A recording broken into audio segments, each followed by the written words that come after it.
Friends, इस video में हम लोग डिस्कस करने वाले हैं यूपी डीएलएड थर्ड सेमेस्टर के अंतर्गत समावेशी शिक्षा के 2017 का प्रीवियस ईयर क्वेश्चन पेपर। तो फ्रेंड्स, चलिए वीडियो स्टार्ट करते हैं।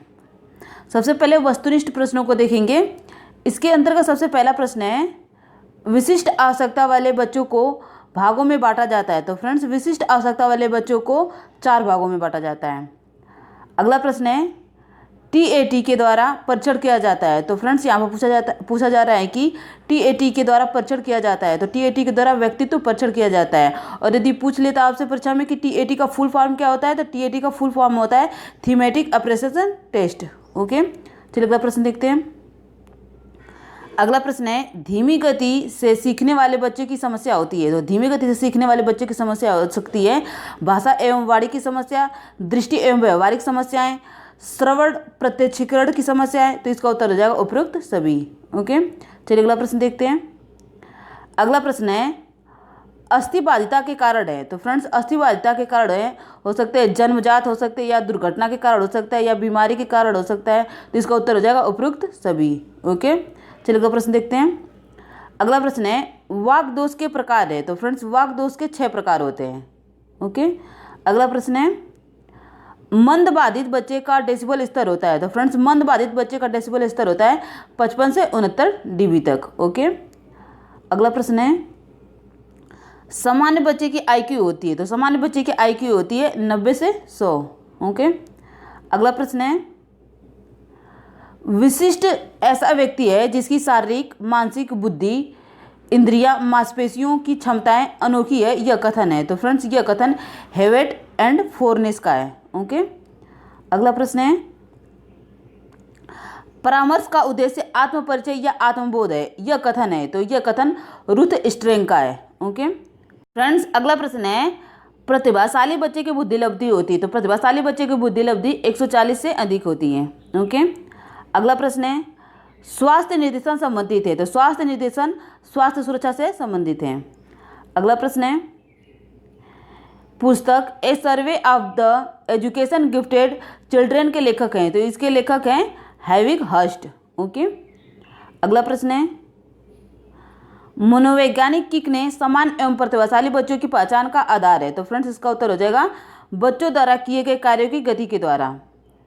अगला प्रश्न है, समस्यात्मक बच्चों की पहचान की जाती है। तो फ्रेंड्स, समस्यात्मक बच्चों की पहचान निरीक्षण विधि का प्रयोग करके, साक्षात्कार द्वारा, मनोवैज्ञानिक परीक्षण द्वारा। तो इसका उत्तर हो जाएगा उपयुक्त सभी के द्वारा। ओके, चलिए अगला प्रश्न देखते हैं। अगला प्रश्न है, सामूहिक परीक्षण होता है। तो फ्रेंड्स, सामूहिक परीक्षण शाब्दिक एवं अशाब्दिक दोनों प्रकार से होता है। तो इसका उत्तर हो जाएगा दोनों। फ्रेंड्स, अब हम लोग अति लघु प्रश्नों को देखेंगे। इसके अंतर्गत 16 नंबर प्रश्न है, अन्वेषण विधि की खोज किसने की थी। तो फ्रेंड्स, इसका उत्तर हो जाएगा आर्मस्ट्रांग ने। ओके, अगला प्रश्न है, 50 से 60 बुद्धि लब्धि वाले बच्चों की श्रेणी में रखा जाता है। तो इसका उत्तर हो जाएगा मूर्ख श्रेणी में। ओके, अगला प्रश्न है, वाणी बाधित बच्चे कौन होते हैं। तो फ्रेंड्स, इसका उत्तर है, ऐसे बालकों को वाक विकलांग कहा जाता है। हकलाना, तुलतुलापन, धीरे धीरे अटक कर बोलना, नाक के सुर से बोलना इत्यादि, इसे वाणी दोष कहते हैं। अगला प्रश्न है, श्रवण विकलांगता कितने प्रकार के होते हैं। तो फ्रेंड्स, श्रवण विकलांगता 4 प्रकार के होते हैं। अगला प्रश्न है, अल्फ्रेड बिने ने पहला बुद्धि परीक्षण कब किया था। तो अल्फ्रेड ने पहला बुद्धि परीक्षण 1905 में किया था। अगला प्रश्न है, फ्रेंड्स, इसको आप लोग आईएमपी पे टिक कर लीजिएगा, ये प्रश्न रिपीट हो सकता है फिर से। ओके, बुद्धि परीक्षण हेतु निर्धारित सूत्र लिखिए। तो बुद्धि परीक्षण हेतु निर्धारित सूत्र है बुद्धि लब्धि बराबर मानसिक आयु बटे वास्तविक आयु गुणे 100। ओके, चलिए अगला प्रश्न देखते हैं। अगला प्रश्न है, परामर्श की 2 विधियों के नाम लिखिए। तो फ्रेंड्स, परामर्श की 2 विधियां हैं, निर्देशात्मक परामर्श, अनिर्देशात्मक परामर्श। ओके, अगला प्रश्न है, समावेशी शिक्षा का क्या अर्थ है। तो समावेशी शिक्षा से अभिप्राय है कि छात्रों को सार्थक शिक्षा अनुकूलतम पर्यावरण में उपलब्ध कराई जाए, जिससे वह अपने जीवन को सफल बना सकें। इसमें योग्यता, शारीरिक अक्षमता, भाषा, संस्कृति, पारिवारिक पृष्ठभूमि तथा उम्र किसी प्रकार का अवरोध पैदा न कर सके। ओके, चलिए अगला प्रश्न देखते हैं। अगला प्रश्न है, मंद बुद्धि बच्चों की मानसिक विशेषता बताइए। तो फ्रेंड्स, मंद बुद्धि बच्चों की मानसिक विशेषता इस प्रकार की है, बुद्धि लब्धि सामान्य बालकों से कम होती है, जन्मजात मानसिक क्रियाएं सामान्य बालकों की अपेक्षा कम होती है। स्मृति विस्तार, ध्यान विस्तार कम होता है। ओके, अगला प्रश्न है निर्देशन का अर्थ स्पष्ट कीजिए। तो निर्देशन एक व्यक्तिगत कार्य है जिसके द्वारा शिक्षार्थी को उसकी समस्याओं का समाधान करने के लिए प्रेरित किया जाता है। निर्देशक समस्याओं का समाधान स्वयं नहीं करता है वरन ऐसी विधियां बताता है जिनका प्रयोग करके बालक या व्यक्ति उन समस्याओं को स्वयं सुलझा सकता है। ओके, अगला प्रश्न है वंचन का क्या अर्थ है। तो वंचन जीवन की वो ऋणात्मक दशा है जो मानव क्षमताओं के विकास में बाधक होती है, किसी चीज़ से रहित। ओके, अगला प्रश्न है समस्यात्मक व्यवहार के कौन से कारण हैं। तो समस्यात्मक व्यवहार के निम्न कारण हैं। आनुवंशिक कारण जैसे हो सकता है बुद्धि दुर्बलता, विरासत में मिले दुर्व्यसन।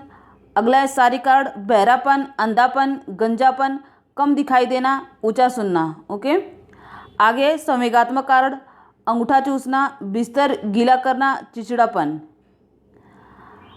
सामाजिक कारण में हो सकता है निम्न सामाजिक आर्थिक स्थिति, उचित देखरेख का अभाव, माता पिता के मध्य टूटते संबंध, बड़े सदस्यों की बुरी आदतें आदि। ओके, अगला प्रश्न है सामाजिक निर्देशन से आप क्या समझते हैं। तो सामाजिक निर्देशन का अर्थ है सामाजिक परिपक्वता, अच्छी आदतें तथा पक्षपात को दूर करना और अच्छे मूल्यों को सीखना। चलिए अगला प्रश्न देखते हैं।